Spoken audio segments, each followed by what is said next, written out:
Okay, what we were just listening to here on WPAT, Teddy Smith's show with Bob O'Brien. My name is Andrew Martin.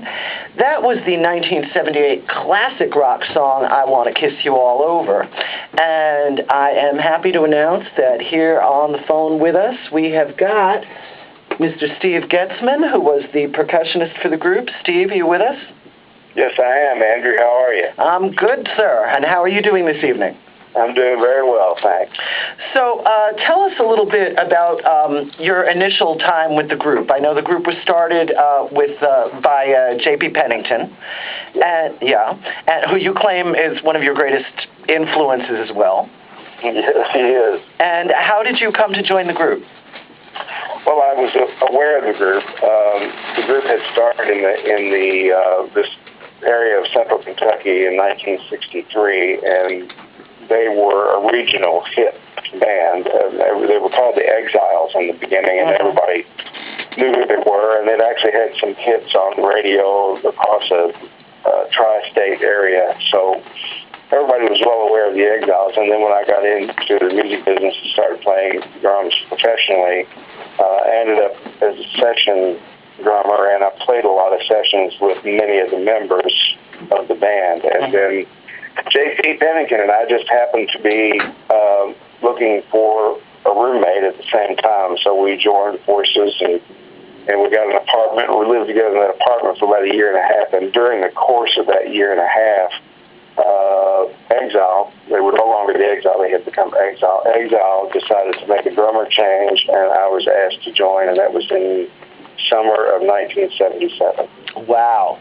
Now, after Kiss You All Over, as many of us know, the band suddenly took less of a rock direction and much more country music. Is that because the band has its roots in Kentucky, or how did that come to be exactly? Well, yeah, that's part of the reason, Andrew. We from Kentucky, we had all grown up with country music and bluegrass music, and we'd all played a lot of it as individuals, and so there was a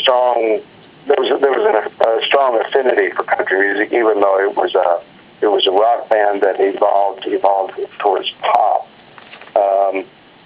and then to country. But it was a very natural thing for us to do creatively. But really, what prompted the change was we had released 5 albums on Warner Brothers as a pop band, and had basically one major hit, which was the one you just played, "Kiss You All Over."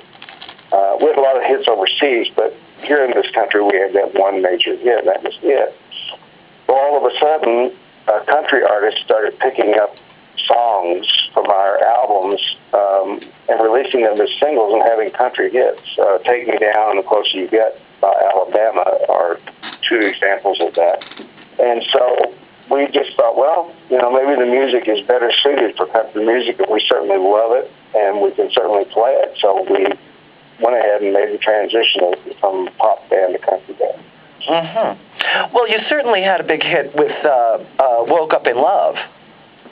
Yes, that was our first #1 in country music. We led off with one single as a country band called "The High Cost of Leaving," and got into the top 20, I think. And then the next single, "Woke Up in Love," was our first #1. Well, you know what? I think we're going to give that a play right now. Well, great. Okay, and we'll be right back with you. Just hang on. This is "Woke Up in Love with You" by Exile.